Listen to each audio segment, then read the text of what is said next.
그날 밤 남편의 얼굴을 보는데 예전처럼 미소가 나오지 않았습니다. 내가 사랑한 그 사람이 진짜였는지 아니면 그냥 배우였는지 이젠 확신할 수가 없었어요. 선미 언니, 문득 나를 북카페 책 모임에 초대한 그 언니가 떠올랐습니다. 나만 모르고 나만 믿고 있었던 거네. 결심했습니다. 더 이상 기다리지 않기로. 시작부터 거짓이었다면 끝은 내가 정해야 하니까요. 진실을 알게 되면 선택은 두 가지뿐이라고 하죠. 모른 척하고 살아가기, 혹은 끝까지 확인하고 마주하기. 저는 후자를 선택했습니다. 그날 이후 저는 매일 밤 하루를 정리하듯 녹음을 시작했어요. 오늘은 시어머니가 또 갑자기 찾아오셨다. 냉장고에 뭐가 부족하다고. 신혼집에 비밀번호를 누르고 들어온 사람이 정말 나일까, 그분일까. 하루, 이틀, 시간이 쌓일수록 그녀의 간섭은 더 선명해졌습니다. 집 냉장고엔 본인의 반찬이 들어 있었고 우리 부부의 일정을 그녀가 먼저 알고 있었어요. 그리고 대화 하나, 행동 하나 모두를 남기기 시작했습니다. 말하지 않으면 증거가 되지 않으니까요.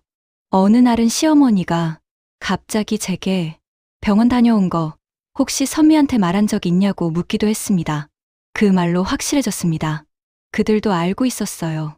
선미도, 남편도, 시어머니도 다. 이젠 확실히 알겠어요. 이 결혼은 두 사람의 선택이 아니라 누군가의 연출이었습니다. 그렇다면 저는 그 시나리오에서 이탈해야 합니다. 진짜 대화는 말보다 침묵 속에서 드러나는 법이죠. 그날 밤 저는 일부러 아무 말도 하지 않았습니다. 오늘 무슨 일 있었어? 저는 그냥 고개만 살짝 끄덕였어요. 대답하지 않고 표정도 숨겼습니다.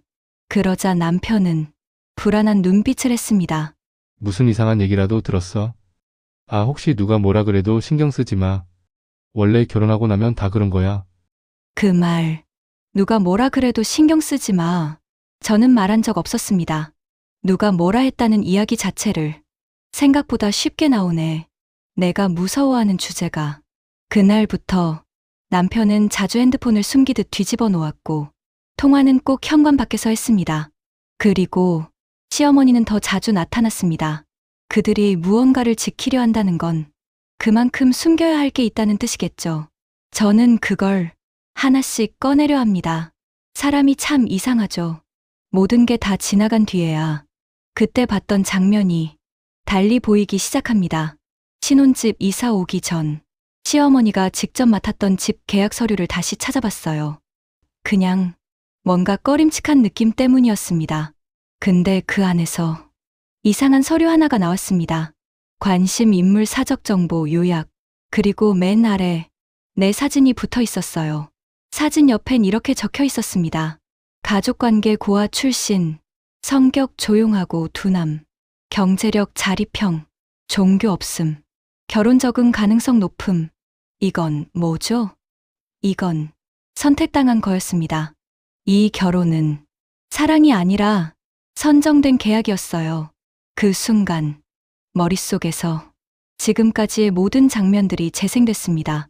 북카페, 책 모임, 선미 언니, 처음엔 친절하기만 했던 남편, 결혼 준비까지도 마치 연극처럼 매끄러웠던 그 시간들, 시어머니가 다 짰던 거구나. 정말 처음부터 다. 나는 이제 더는 모른 척할 수 없습니다. 이 결혼이 사랑이 아니라면 적어도 나를 속인 대가 정도는 치러야 하지 않을까요? 파일을 정리했습니다. 북카페 전단지, 선미 언니와 주고받았던 메시지, 시어머니가 보내온 단체 일정표, 그리고 내 정보를 담은 서류, 시어머니가 직접 쓴 손글씨. 장가만 가면 소원이 없겠다. 순한 아이가 좋겠다. 나처럼 내 말 잘 듣는 아이였으면. 그 손끝으로 이 모든 연극의 시나리오를 써내려간 사람이 나를 며느리로 받아들인 그분이라는 걸 이젠 확실히 알았습니다. 어머니, 내일 잠깐 시간 내주실 수 있을까요? 이제 내가 묻겠습니다. 누구를 위해, 누구를 속이고 무엇을 지키려 했는지, 그리고 그 대가를 누가 감당해야 할지 말입니다. 어머니와 자주 가던 카페에서 만나기로 했습니다. 그날따라 카페로 가는 그 길이 너무나도 낯설었습니다. 평소보다 일찍 도착한 시어머니, 여전히 단정한 복장, 담담한 얼굴이었지만 오늘따라 그 말투 하나하나가 속을 긁는 것처럼 거슬렸습니다. 유나야, 갑자기 무슨 일이니? 너무 심각한 건 아니지? 그 말에 웃어야 할지, 화를 내야 할지 잠시 숨을 골랐습니다. 심각한지는 어머니가 더 잘 아시지 않을까요? 나는 준비해 둔 서류를 식탁 위에 조용히 펼쳐 놓았습니다. 사진, 메모, 날짜, 이름, 그리고 내 사진이 붙은 서류 한 장. 시어머니의 눈동자가 순간적으로 흔들리는 걸 내 두 눈으로 봤습니다. 북카페 사장님, 선미 언니, 그 책 모임도 다 어머니가 짜신 거죠? 그게 왜 문제니? 그 순간 모든 게 확실해졌습니다. 이 사람은 아직도 이게 사랑을 위한 노력이라 생각하고 있는 거구나. 그게 가장 소름 끼치는 대답이었습니다. 어머니의 대답을 듣고 나는 곧장 집으로 돌아왔습니다. 조용히 문을 닫고 휴대폰을 꺼내 그 사람에게 전화를 걸었습니다. 나야, 오늘 저녁에 시간 좀 낼 수 있어? 남편은 언제나처럼 나를 기다리고 있었습니다. 그 표정이 오늘따라 너무 낯설게 느껴졌습니다. 우리 처음 만난 거 기억나? 기억나지? 푸카페에서 선미 씨가 소개했잖아. 그게 다 어머니가 만든 자리였다는 건 알고 있었어? 그 사람의 눈이 순간 흔들리는 걸 봤습니다. 하지만 그 다음 말은 예상도 못했습니다. 미안해. 처음엔 그냥 엄마가 하도 간절해서 그냥 한 번만 나가보자고 해서 나간 거야. 처음엔 이라는 말이 계속 맴돌았습니다. 그럼 그 후로는? 그 후에도 그냥 따라간 거야? 그 사람은 아무 말도 하지 않았습니다. 그 침묵이 예라는 대답보다 더 명확했습니다. 조용한 거실에 불을 켜고 나는 작은 책상 앞에 앉았습니다. 그리고 결혼 후 처음으로 일기를 꺼냈습니다. 이 결혼은 거짓에서 시작됐다. 사랑이 아니었다. 사랑인 줄 알았던 것도 이젠 아니라고 확신할 수 있다. 나는 누군가의 외로움을 채워주기 위해 대여된 존재가 아니니까. 오늘 밤 나는 이 거짓된 연극에서 내려오기로 했습니다. 그 다음 날 나는 변호사 사무실을 찾았습니다. 아무도 모르게 말 한마디도 없이 조용히 움직였습니다. 모든 사실을 처음부터 끝까지 정리해 말씀드렸습니다. 계약처럼 꾸며진 만남, 연극처럼 짜인 결혼 과정, 모두가 알고 있었고 나만 몰랐던 진실까지. 그렇다면 혼인 취소도 가능성 있습니다. 증거는 확보하셨다고 하셨죠? 나는 한 장의 파일을 조심스럽게 건넸습니다. 그 안에는 남편이 말했던 처음엔 그냥이라는 말, 그 말을 이끌어내기까지 내가 치러야 했던 긴 시간의 기록이 담겨 있었어요. 이제는 감정으로 싸우고 싶지 않았습니다. 누구를 벌주려는 게 아니라 그저 내 삶을 되찾고 싶었습니다. 그날 사무실을 나와 햇빛이 쏟아지는 인도를 천천히 걸었습니다. 오랜만에 내가 내 삶의 주인처럼 느껴졌습니다. 저녁 식탁, 조용히 숟가락을 놓았습니다. 그날도 시어머니는 어김없이 반찬 간섭을 하셨고 남편은 익숙한 듯 아무 말도 하지 않았습니다. 더는 못 참겠다는 말이 아니라 그냥 여기까지라는 확신이 들었습니다. 저 오늘부터 이 집에서 나가겠습니다. 갑자기 그게 무슨 소리야? 무슨 오해가 있어서 그러는 거니? 오해 아니에요. 전부 알고 있어요. 어떻게 여기까지 왔는지. 시어머니의 얼굴이 순간 굳어졌습니다. 남편은 숟가락을 들고 멍하니 날 봤습니다. 그 순간 느꼈어요. 이 두 사람은 끝까지 말하지 않으려 했다는 걸. 나는 문 앞에 선 채로 마지막 말을 남겼습니다. 제가 떠나는 건 도망이 아니에요. 이제라도 제 인생을 살겠다는 겁니다. 문을 닫고 나오는 순간 한기가 몰려왔습니다. 하지만 그 안에 있던 숨막히는 공기보다 훨씬 가벼웠습니다. 짐은 많지 않았습니다. 내 물건이지만 내 것이 아니었던 것들 거의 다 두고 나왔습니다. 작고 오래된 원룸, 싱크대에서 물이 새고 가스레인지엔 불꽃이 약했습니다. 그런데 이상하죠. 그날 밤 처음으로 숨을 쉬는 느낌이 들었습니다. 불편했지만 아무도 간섭하지 않았고 아무도 내 식단에 참견하지 않았고 내가 오늘 뭘 했는지 물어보는 사람도 없었어요. 그 모든 게 그렇게나 편안했습니다. 창문을 열고 작은 라디오를 틀었습니다. 무심한 DJ의 목소리가 그날따라 위로처럼 들렸습니다. 혼자 있는 이 밤이 이토록 조용하고 이토록 따뜻한 줄은 처음 알았어요. 짐을 정리하다가 선미 언니가 예전에 보냈던 메시지들을 우연히 다시 보게 됐습니다. 지금은 연락도 되지 않고 계정도 사라져 있었지만 그때는 참 따뜻한 말들을 많이 해줬었네요. 그중 하나, 내가 남편이랑 싸운 날 보냈던 메시지에 이런 답장이 있었어요. 그럴 줄 알았어. 그 사람 절대 바뀌지 않아. 그 아래 이어진 말이 이상했습니다. 처음부터 그랬던 사람이었지. 널 위해 맞춰주는 것도.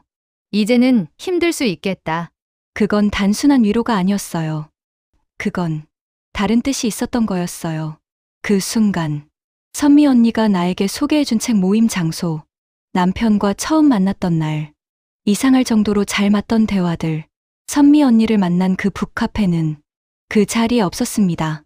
처음 남편을 만났던 장소도, 모임을 함께 웃으며 나눴던 사람들도 모두 흔적도 없이 사라졌습니다. 저는 멍하니 닫힌 셔터 앞에 서 있었습니다. 그곳은 내가 처음 믿고 사랑을 시작했던 장소였는데 지금은 그 누구의 온기도 이야기도 없는 공간이 돼 있었어요. 믿는다는 게 뭘까? 내 마음을 누군가에게 건넨다는 건 이토록 무서운 일이었나? 이제는 아무도 쉽게 믿을 수 없습니다. 다정한 말도, 친절한 미소도, 가끔은 너무 익숙한 관심조차도 전부 누군가의 연극 같아서 그런데도 다시 살아가야겠지요. 누군가를 믿지 않아도 내가 나를 믿을 수 있도록 그렇게 조금씩 다시 시작해보려고요. 며칠 전 변호사님으로부터 전화를 받았습니다. 소송이 마무리됐다고요. 이혼도 재산 분할도 제가 받을 수 있는 건 다 받을 수 있다고 했습니다. 신기하게도 마음이 그리 개운하진 않았습니다. 그저 이제 끝났구나. 그 생각 하나만 맴돌았습니다. 시어머니 댁 앞에 조용히 섰습니다. 문을 열고 나오신 시어머니는 예전처럼 단정한 차림에 표정 하나 변하지 않은 얼굴이었어요. 이제 저는 갑니다. 2번 다시 돌아오지 않을 거예요.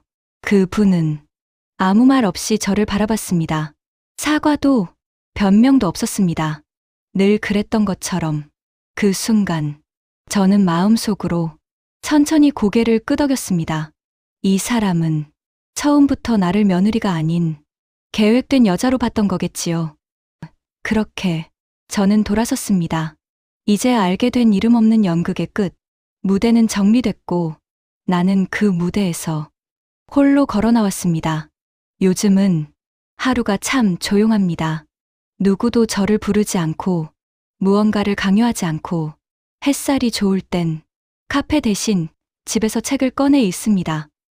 예전엔 누가 읽고 있을까 눈치 보며 고르던 책이었는데 이제는 그냥 내가 읽고 싶은 걸 펼칩니다. 가끔은 그 모든 게 진짜 사랑이었나 싶기도 해요. 그 사람이 나를 좋아한 게 아니라 그 역할을 연기한 유나라는 캐릭터를 좋아했던 건 아닐까. 그래도 나는 이제 조금씩 다시 나를 알아가고 있습니다. 내가 뭘 좋아하는지, 무엇을 할 때 편안한지, 누구를 만나면 내가 나일 수 있는지, 처음부터 다시 내 이름으로, 내 선택으로 살아보려 합니다. 누구의 계획도 아닌, 누구의 기대도 아닌, 진짜 나로 살아가는 삶.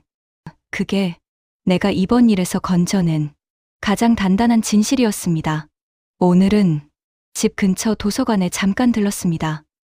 어느새 이곳은 예전 그 북카페보다도 더 익숙한 장소가 되어버렸습니다.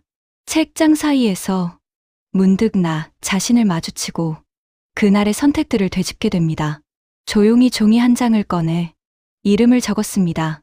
아무 조건도 없이, 아무 역할도 없이, 그저 유나라는 나 자신의 이름을요.